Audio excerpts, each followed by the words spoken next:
Good afternoon, everyone. Sarah Barker with the Connect Our Elders Empowering Aging podcast. Today I have with me Lucy. She's the owner of Kind Organizer, and she is a move master. She helps people figure out how to go through the situation of right sizing. So Lucy, thank you so much for being my guest today. You're welcome. Thank you for having me. Yeah, you're very welcome. So how did you get into this line of work, and why are you doing this work? Honestly, I started as a professional organizer. And when I say I was born into it, I was born into it. My mom was the queen of there is a place for every single thing. And even though we had some humble beginnings, our house was always very well organized, and I have a very good spatial recognition. But when I actually accidentally started helping seniors relocate about 10 years ago, and it all started with my own family member who was a senior. She is definitely much, much older than most of my family, and she never had children, and she was all alone. And she was living in a home that was extremely dangerous for her. And it was too big for her. She just couldn't manage it anymore. And she was one fall away from disaster. And so I had to gently push her out of that home, honestly. And it wasn't that she was attached to it or anything. It was just something she was accustomed to. So she was my quote unquote first client, non-paying, of course, but I understood the reality that she was all alone and I was all she had, honestly. And so I downsized her once and I moved her into independent senior community. And then about 6 or 7 years later, she understood that she needed to go to assisted living, and I had to downsize her again. And so in between all that time, I downsized my own aging parents, and then word started to spread that Lucy helped me out. And then it just kind of snowballed into that. And the truth is I have a lot of patience and a lot of understanding. And a lot of that comes from my mom. She taught us to be kind to our elders and always respect.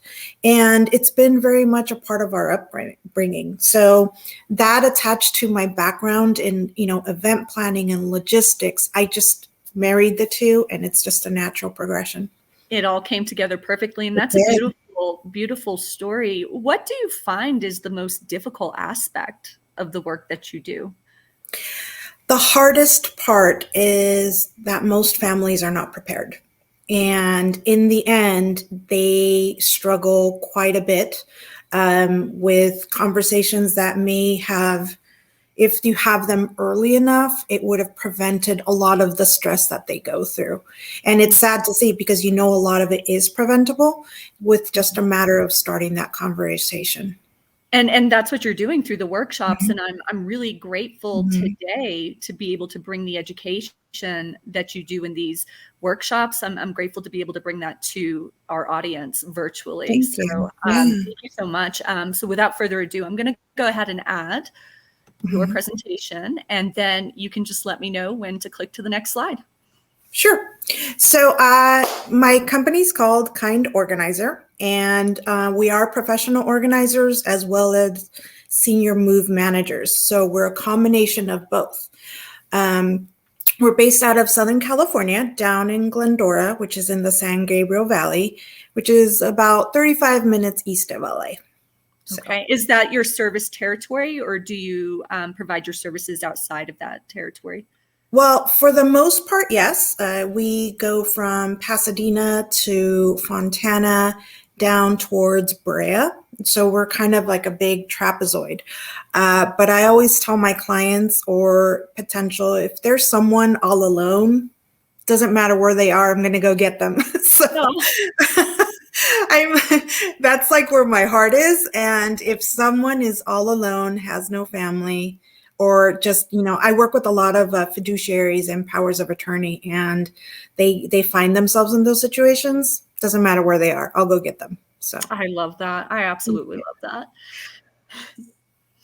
So one of the questions that people and families ask me is how to begin the downsizing process. And the truth of the matter is, the number one secret to it is to start today. Start today is the number one way to go.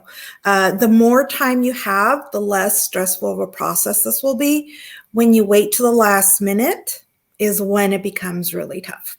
So go ahead and next. So I always put this slide in all of my presentations because there is a method, there is a reason we chose kind, but to us, truth signifies kindness. I always tell my clients, this is not the nice organizer. Now, I do care about our delivery, but we're going to tell you the truth. And sometimes it's not what you want to hear. And so, we have the best of intentions and we want everyone to come out with as smooth a process as possible. But sometimes we have to hear some things we don't want to hear necessarily. But we are going to be honest about what the approach is going to be and what the exact situation is happening. Right, because, I often will tell people we have an ethical responsibility to be transparent about these situations, even if it's difficult, right? Yeah. For people to hear. 100%. So this meme, I put it on every presentation. It's actually quite popular amongst social media. And it's funny because it's true. And the senior is saying, one day, son, this will all be yours. This, believe it or not, is something that I hear my seniors say all the time. Oh, I want to give my son this. Oh, I want to pass this on. So legacy is a big deal. And sometimes when adult children are a little bit, they're concerned with the amount of stuff their parents have and they don't understand why they can't release them. This is a big one. Legacy is a big thing. And it's funny, like I said, because it's true. Go ahead, next one. So the number one thing I tell my families is that they have to start having these conversations now. It doesn't matter if your parents are super active and still really healthy. That's great. This is the time to have the conversations when you're in a good space. So there's multiple decisions that need to be discussed so that the family as a whole can understand what plan needs to be set in place. So the first one is, if a senior is going to where they're going to end their last phase of retirement, whether it's aging in place, which means I want to live in my home forever and die here, or go and move in with family as my care needs increase, or go into assisted living. Now, it's not as simple as this is what I want. We have to look at, as a family, if this is what you want, do we have the steps necessary and do we have the funds necessary in order for that to be able to happen? Now, there's a difference between wants and needs and what we can actually make happen. And this is why these conversations have to happen now. And if, for example, someone wants to age in place in their home, well, there's going to come a point in time when your medical and your physical needs will increase. How is that going to happen? Is someone going to move in with you? Are you going to have a certain caregiver? All these things have to be decided upon, and funds are a big deal. Exactly, Brady. So this is why we have to have these conversations from the get-go, because if something is not in place, then you need to start working as a family and onto how to possibly achieve that. And so in my experience, most seniors do not age at home. They end up going out of the home, whether it's to move in with family members or to go into assisted living community style. And more often than not, the home is sold. So, but the family has to come to a decision of what is going to happen with the home, because that will determine part of your plan, as in, what are we going to do with all the stuff? What kind of timeline is involved? Who's going to be involved in all this process? Mm-hmm. And then again, we do want to visit what the needs and the wishes of the senior is and try to meet as much of that as possible. But everybody that's involved in that decision making has to be aware of not only the realities and what is actually feasible, but also try to accommodate as much as possible. So it's a balancing act for sure. And that's why back to the importance of having these proactive conversations, right? Which that's what the Empowering Aging podcast is all about, is bringing this education to people so that way we can empower them to proactively understand the resources and proactively plan. Exactly. So aging in place, there's when we are called in they say my mom has the funds and she wants to live in her home forever until her last days. So we are called in to basically adapt their home to their existing needs and their future needs. So things that we have to look at as a family is if your parents have been in their home for 40 years and they have, one room just completely full of boxes, that room is no longer serving them, where that could potentially be the room for a caregiver. So when the decision has been made that the home is they're going to age in place, then you have to start that process of fixing up the home so that becomes feasible. So we have to look at trip hazards, clearing walkways. If somebody is a pack rat and cleanliness becomes an issue, those are things that we have to look at. Look at the accumulation over decades. Something that served you back when you were a mother of 3 is no longer serving you when you are in your 80s. So sometimes it's good to start letting go of those items that have accumulated across the decades that you no longer need. And families tend to get very overwhelmed about this process. And I always tell my seniors, let's focus on the things that you enjoy now. The Tupperware does not matter.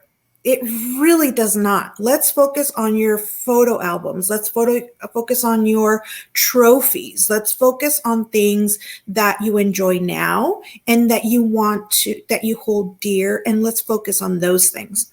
And then this is actually for the adult children. Your mom and dad's home no longer becomes your storage. So remember I said truth? It's for the adult children as well. So that means your stuff, your childhood things have to exit the home as well, because that house has to serve your parent. Oh, wow. That caught me by surprise, but it's true. Okay. So when we start the sorting process of the home, and usually when I get contracted, we understand what's happening next. So we know mom is going to move in with us, or she's going into independent or assisted living.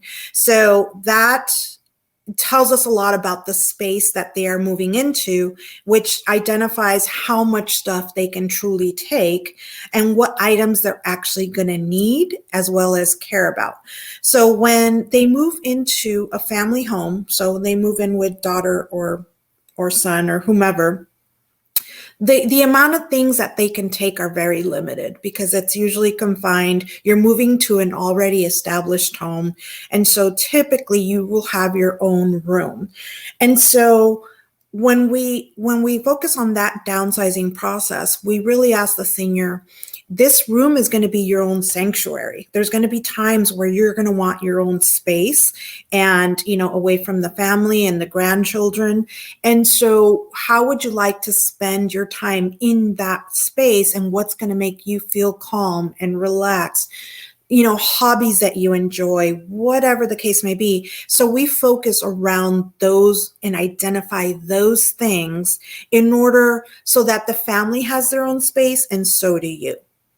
Now, if you're going into independent or assisted living, typically you have your own little studio or 1-bedroom apartment, and you still have to downsize. However, we start looking at the things that are not only important to you, but the actual necessities. Sometimes that king bed, it served your purpose, but now you're a single and maybe a full-size bed is a better option. And so we start literally downsizing the items. So if you had this 6-foot long dresser, you don't really need that big dresser anymore. It served its purpose. Now it's time to get a little single 3-drawer dresser. So we start looking at the items as how are they going to serve your new space, because you still have to downsize. Many people think that it's just a matter of going from a 3-bedroom house into a 1-bedroom, but we do have to look at the scale of the things that we own. And sometimes it's just based out of, oh, I'm just used to this. It doesn't make sense for me to go and purchase something new. But if it's impeding your walkway, if it's going to make you feel a little bit more enclosed, then those are things that we all need to look at. Mm-hmm. And then, do you of course, find that there's sentimental attachment? Is that a big part of these conversations that you're having to traverse with people? It depends on what it is. On furniture, not too often, unless it's been like a family heirloom. Not on furniture, and furniture does need to be downsized. Usually it seems wasteful to go buy a new dresser when you have a 6-foot dresser that you've used for 40 years. They say, well, that's silly. Why am I going to go buy a new one? This one's perfectly fine. Understood, but now maybe a larger family could use a big dresser like that when you only need something smaller now. Because I also downsize the amount of clothes. The truth is, and this is for everybody across the board, we all have too many clothes. Like you're talking to me right now, aren't you? Yes, 100%. The truth is, we wear about 25% of our closet. Oh. That's so, those are things that we have to look at. And the same concept of when the senior is downsizing their home, there is a lot of sentimental attachment to a lot of things. But the truth is that we can't place sentiment on everything.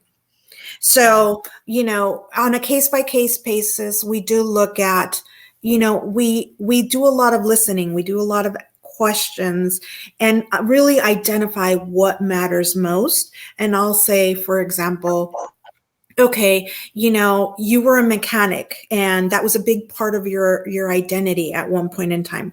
We don't need the whole toolbox. How about your favorite tool? That's just a small example of where you don't have to take it all, but you can take 1 or 2 things from each category or something that will, bring you joy, bring back memories, that type of thing. But we do have to downsize the amounts. Mm-hmm, mm-hmm. So this one is for the adult children. So as we're going through the sorting process, a lot of families come together and do this process together. And adult children will often lose patience because the senior is very reluctant to let go of things. Now, the amount of reasons why people struggle to let go is huge. I do an entire workshop on just letting go of things. But that's a different workshop. But I think something that I have to remind, people my age and, the sandwich generation is that your parent is feeling that loss of control. And so that's where your patience needs to kick in, because at some point in time, we're all going to be in the same boat. And so when you feel yourself losing that patience, remind yourself, okay, if I were in their shoes, how would I feel about this? Right. And so just a few quick examples of why they feel like they're losing control of when they're releasing their things, when they're sorting things.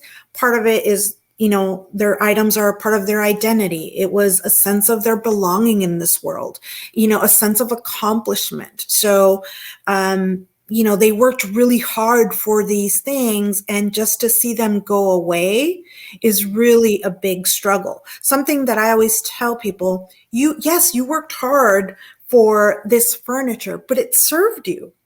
And it's okay to release it to someone that can actually use it now. It served its purpose. It's not a waste. You're gifting it to someone that is probably in need and needs it more than you at this point. That's very insightful, Lucy, because I never considered that part of the attachment is based in all of the years of work to be able to acquire those things. That's very insightful. There's so many different reasons. It just depends on your parent. What parent. My mom, for example, when she grew up very, very poor, and so they had to, the little that they had to hold on to, because they may not have money to replace it in the future.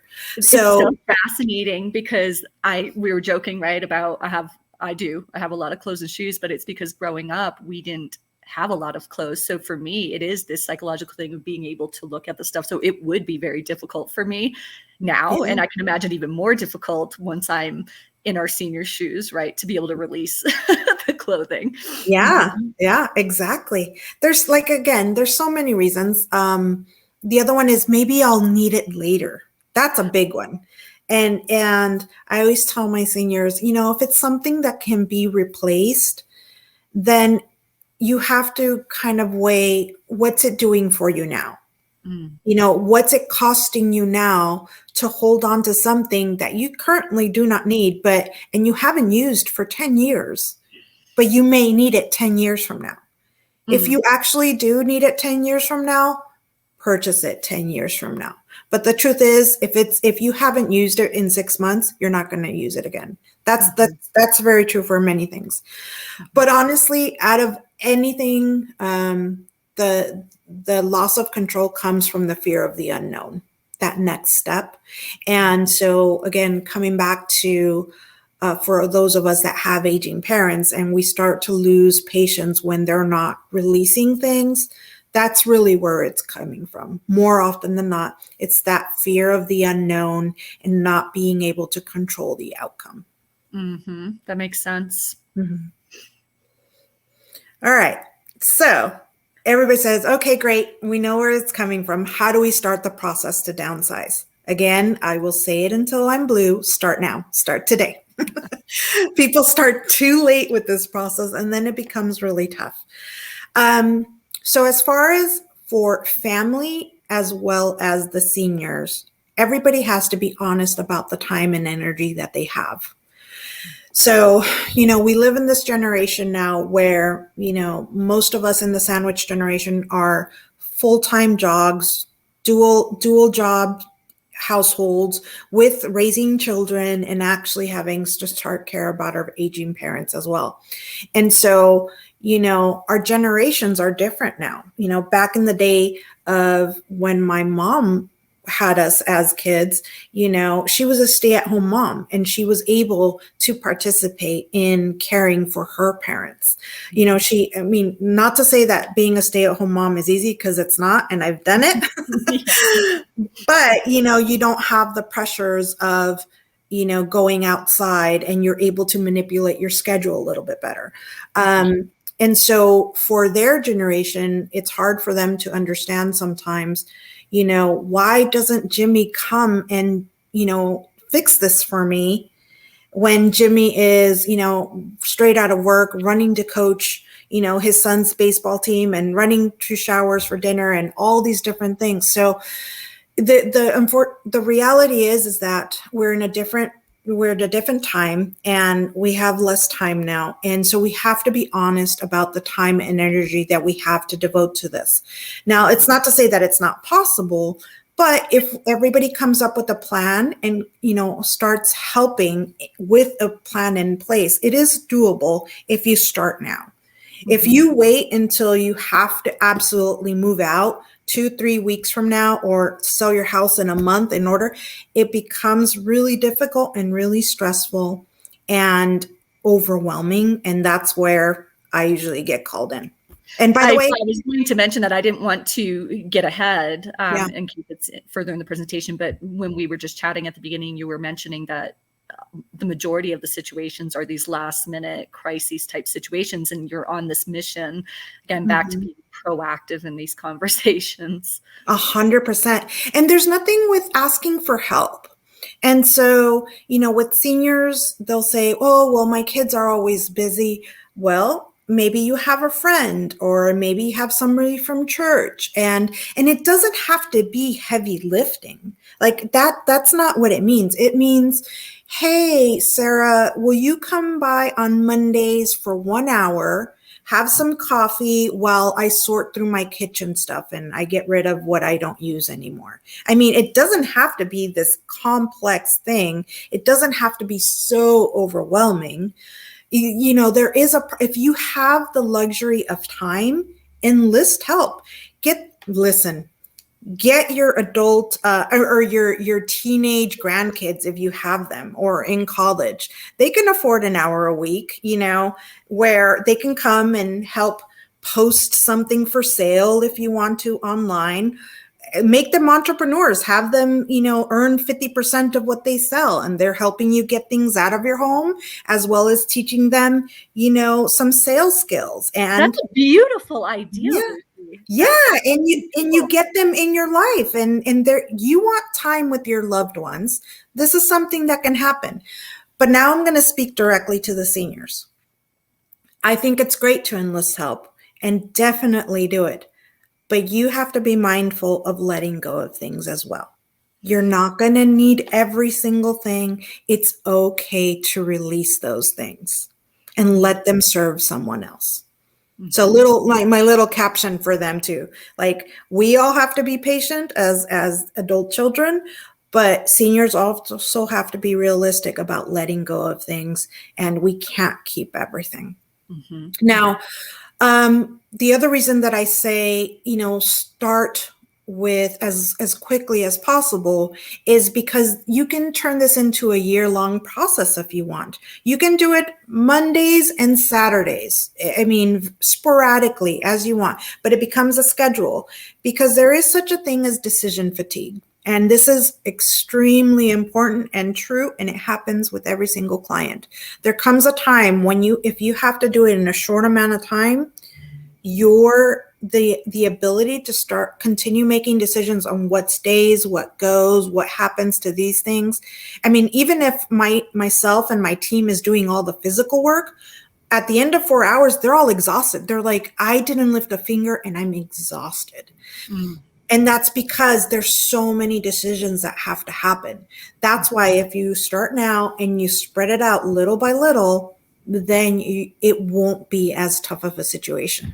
Mm-hmm. And then the logistically, you start sorting and start categorizing things like, this is important to me. Oh, I don't care about this. That gets donated. That's trash. Or that's for my son. That's for my daughter. And I'll give you a tip on that later. But you start sorting in categories, and so that you don't get overwhelmed.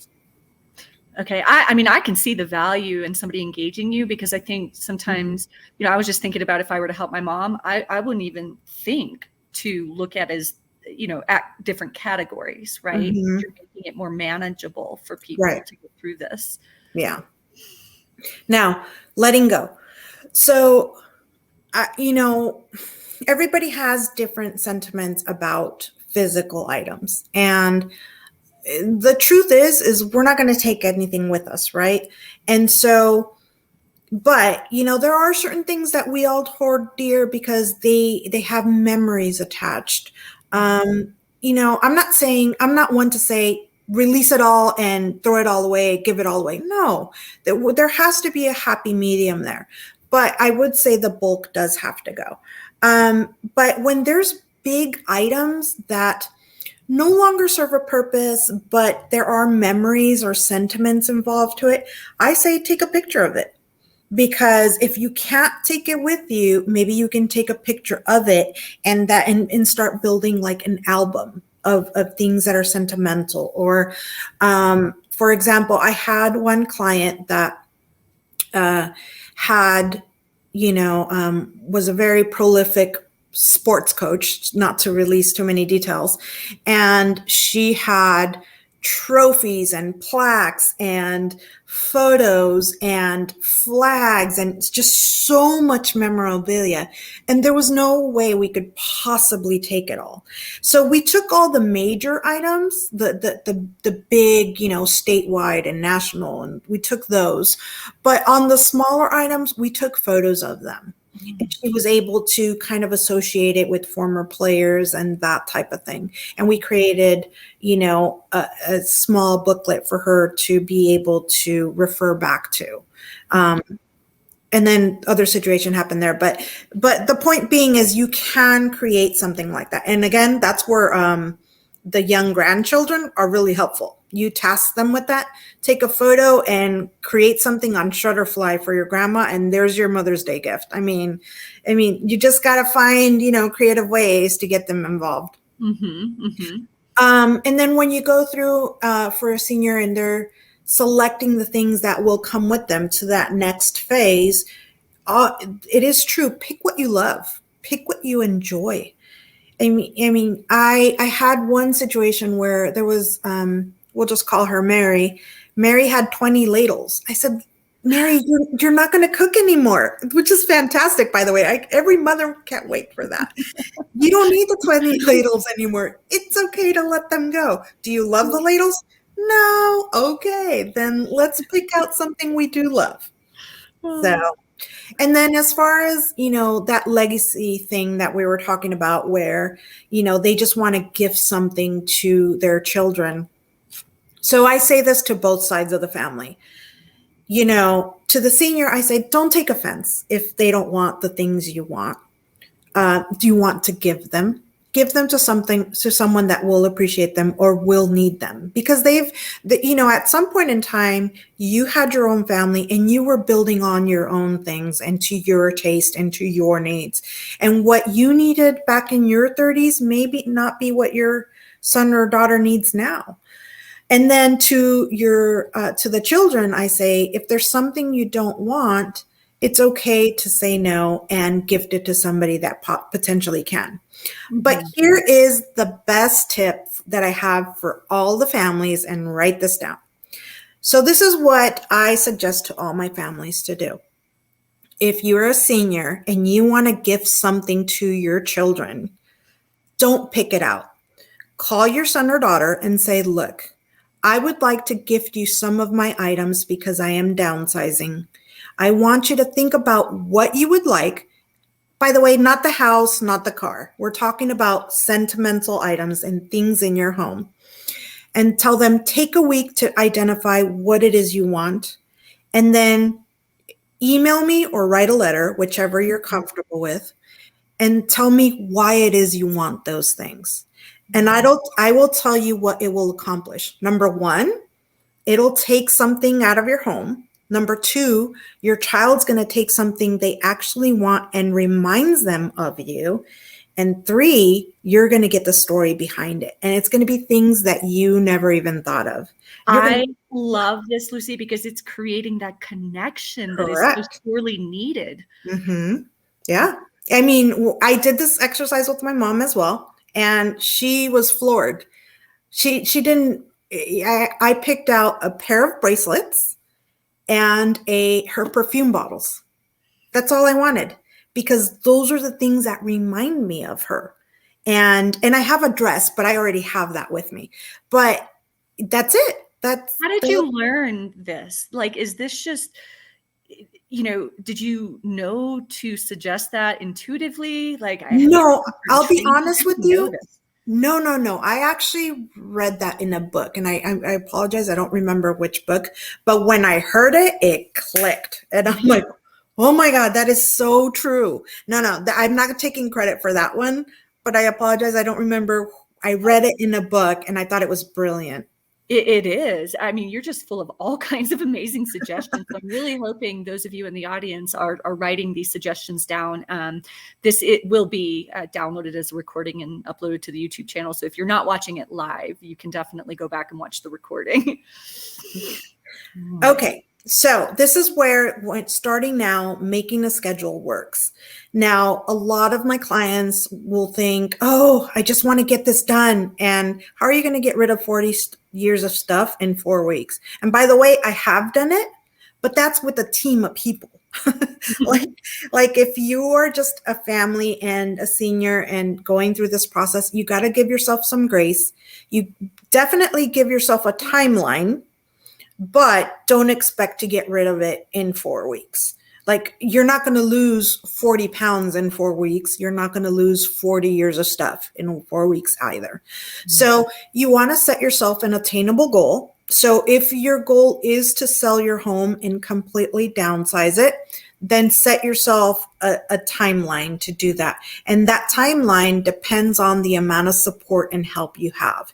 Now, if a senior says, oh, I just don't have any help, who's going to help me through this?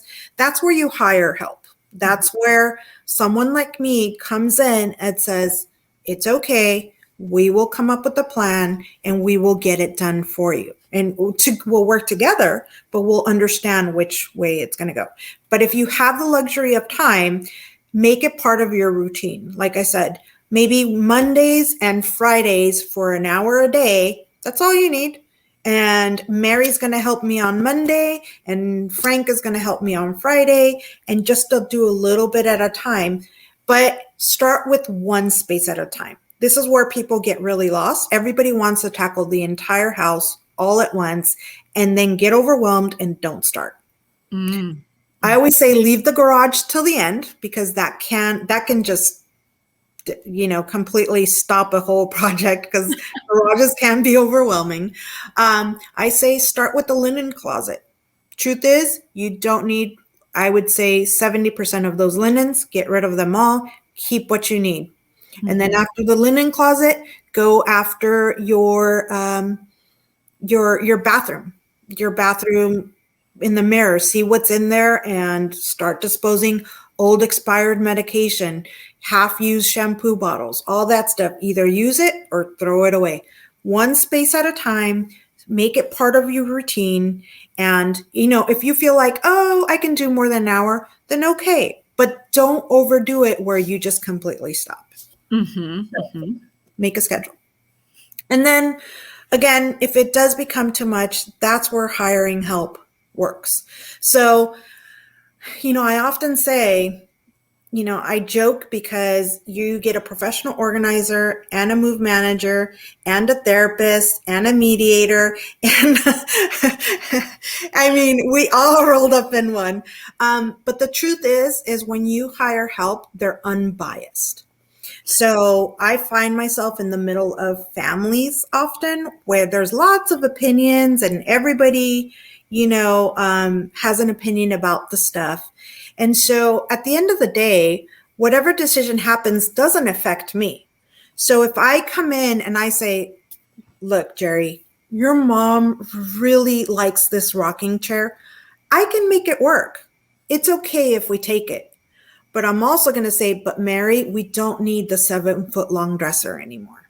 Mm-hmm. So at the end of the day, whatever decision is made, it doesn't affect me. So my comments and my suggestions and my background is going to show you that I'm unbiased, mm-hmm. and I'm helping you, realistically achieve what you want to achieve in that next phase. I can see where even if there is family close by and they do have the time to help, that there's a lot of benefit to engaging somebody like you, because mm-hmm. Because you can do a lot to save that relationship, right? Correct. There's not a lot of friction and negativity that starts to happen because, the adult children are so emotionally close, right? 100%. It's funny too, because it becomes, after day 1 or 2, they'll say, well, Lucy said I can keep it. Well, Lucy said you had to get rid of it. But you're right. At the end of the day, it does save their relationship in the sense where they can just enjoy each other's company without having that conflict. And I have this happen all the time, by the way. If you looked on some of my reviews, you'll see adult children, they'll say the same thing. Oh my God, I would have never had the patience. But if it's in your budget, it is worth the investment, whether you go with me or someone else, to get that extra level of support and get you on the right path.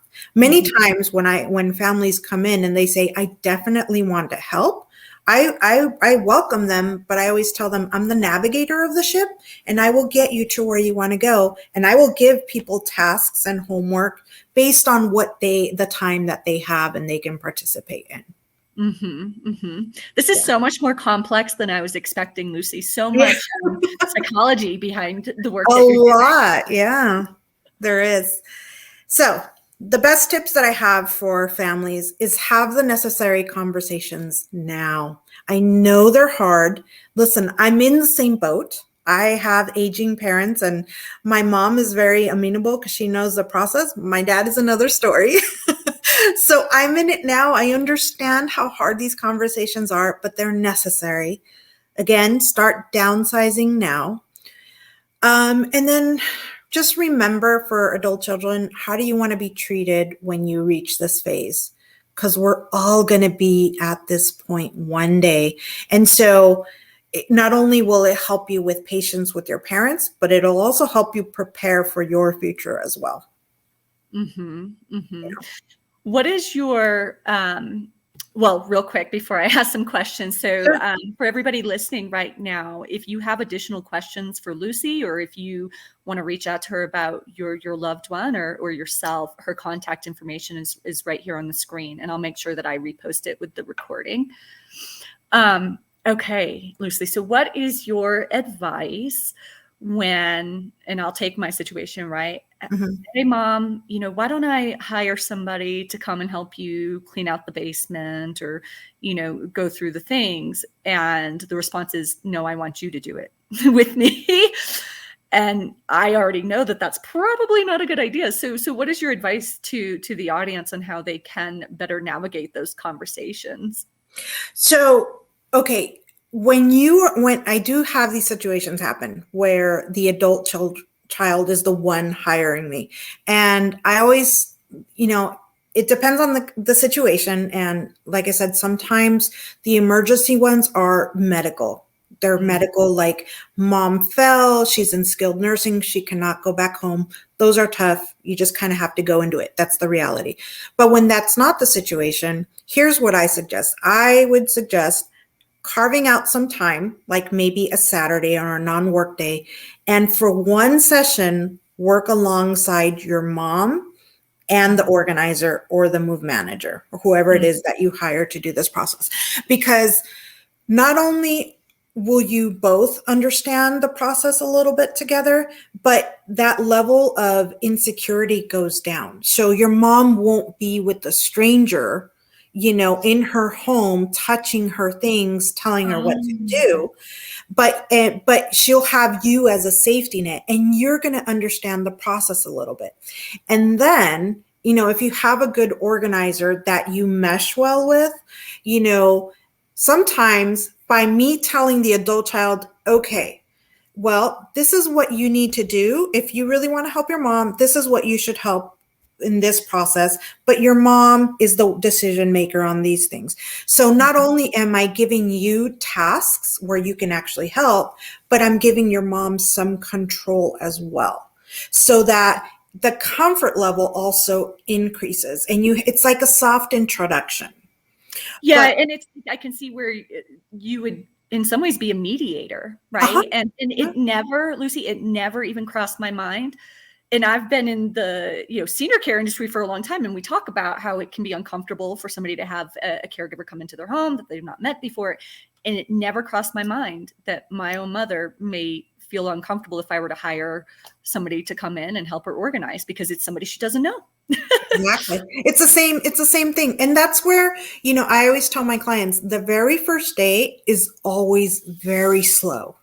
We don't get much accomplished sometimes on the first day, because it's a matter of them getting to know me and understand that I'm there to help, not to tell them what to do, not to disrespect or things, not to, there is a big level of understanding. And, if somebody comes in and just starts sorting and throwing stuff out, that may not be the right fit for your family. So I wouldn't like that. Yeah, but it happens. So it's a matter of finding, that's why I say I'm a senior move manager, because it's much different than managing a move with the family. Although I can do those too, and I do them often.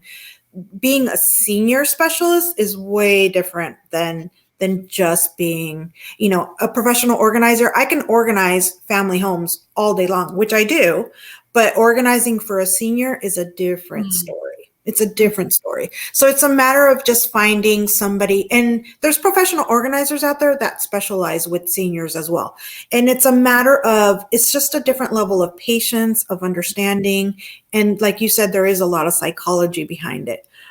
Just really understanding where they're coming from and being like gentle with them, really, in that sense. I mean, and it depends. Each senior is different. I had a widower that his wife that passed was very bossy.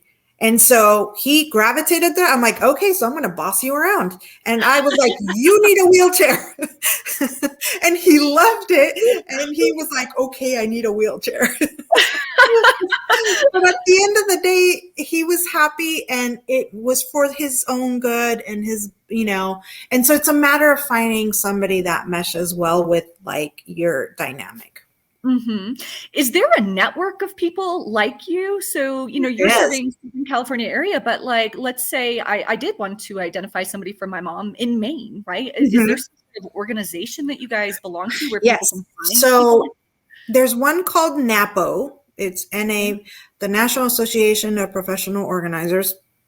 And then there is NASM, which is NASMM, which is the National Association of Senior Move Managers. That's really, really long-winded. So you can find people through those two organizations. There also is not the best website, but it's okay. There's one called findmyorganizer.com.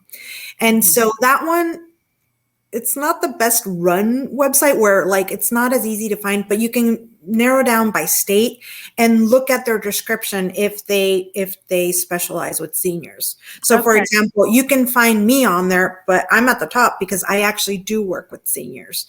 So so I have that specialty. But so those are three that you can find organizers through.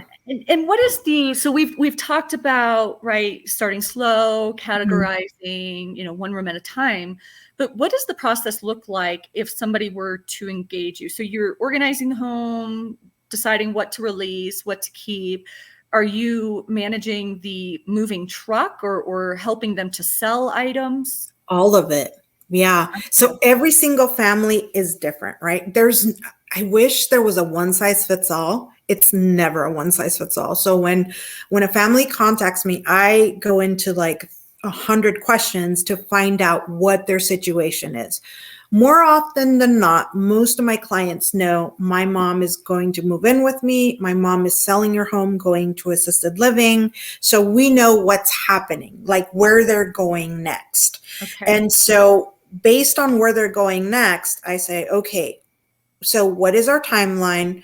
Do many seniors have to sell their home in order to pay for that care outside, for the remainder of the retirement? So if they do have to sell their home, so then we come up with an entire plan based on their timeline. So if I know your mom needs to move out in 4 weeks, so I will become a complete project manager and a liaison with the community where they're going to. I start to communicate with the realtor to understand what condition the house needs to be placed in, understand what the family wants to do with their things, whether if they want to do an estate sale, a garage sale, or just donate everything, the condition of the home, get it into the sellable condition, because obviously it's not so much, at least, in California, it's not about when your house is going to sell. It's about how much you can get for it at this point. And that's a huge thing, because that's going to carry them through the rest of their retirement. So I sit down with the family and really understand the entire scope of what they need. So we will talk. So I usually have a phone call where and it's complimentary, and I just really understand what they need. And then once I understand their timeline as far as what needs to happen. Then I go and do a physical consultation and we put a plan in place. And I'll say, this is what's going to happen. This is what we need to have happen. And then I put all the wheels in motion, all of it, from hiring gardeners to hiring movers to, even just being the liaison with the communities, because, it's not as simple as just moving things into an apartment. You have to look at layout. So we do space planning.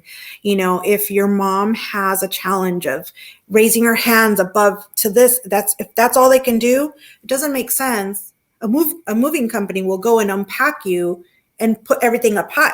That doesn't make sense for your mom. So that's where things like that come into place. I'm paying attention to, physical abilities, memory capabilities. Sometimes we're in those beginning stages of dementia or MCI or Alzheimer's. So we're taking the whole picture involved and we work towards that goal.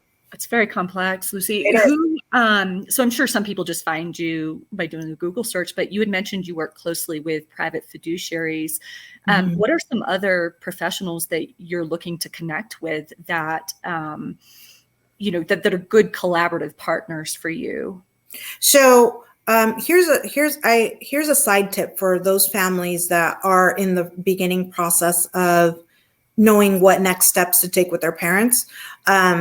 I work with the industry called placement advisors, or placement associates, or placement placement. I call them senior placement professionals. There you go. Yeah, they are a big resource. They help families identify what that next step is going to be.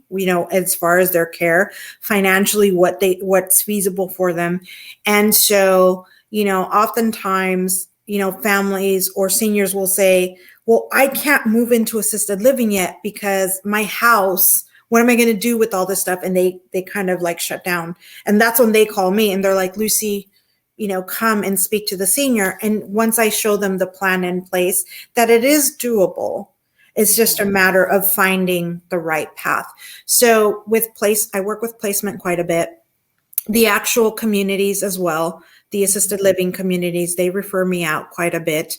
But then also trust lawyers, elder laws, geriatric care managers, everybody within the senior industry, because it is a lot of information at once. It is, most families or most seniors a lot of them have their home and their financial in place with in a trust, but everything else is kind of up in the air. And so usually they'll say, okay, Lucy can help you with the rest of the stuff. Right. And what you're doing is so specialized, right? Mm-hmm. Everybody has their role. And so I do encourage anybody that's listening that if you're one of those professionals that Lucy mentioned, please, reach out to her, connect with her, get to know her, because, let her handle this aspect of it. Right. And that's what I try to encourage professionals is do what you're really good at and then bring in experts in those other areas. 100%. I also have a network,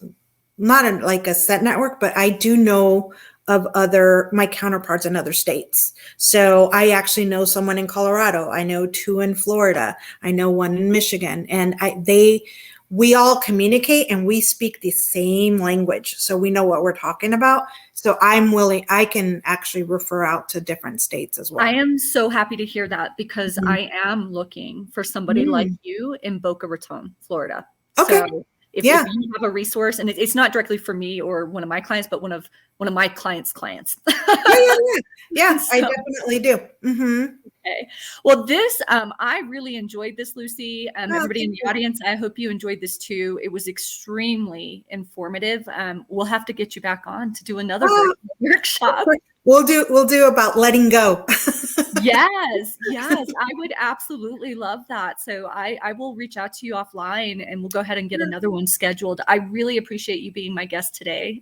Thank you for having me. It's a pleasure. You're welcome. All right. Enjoy the rest of your day. And I hope everyone enjoys the rest of your week. All right. Thank you. Take care.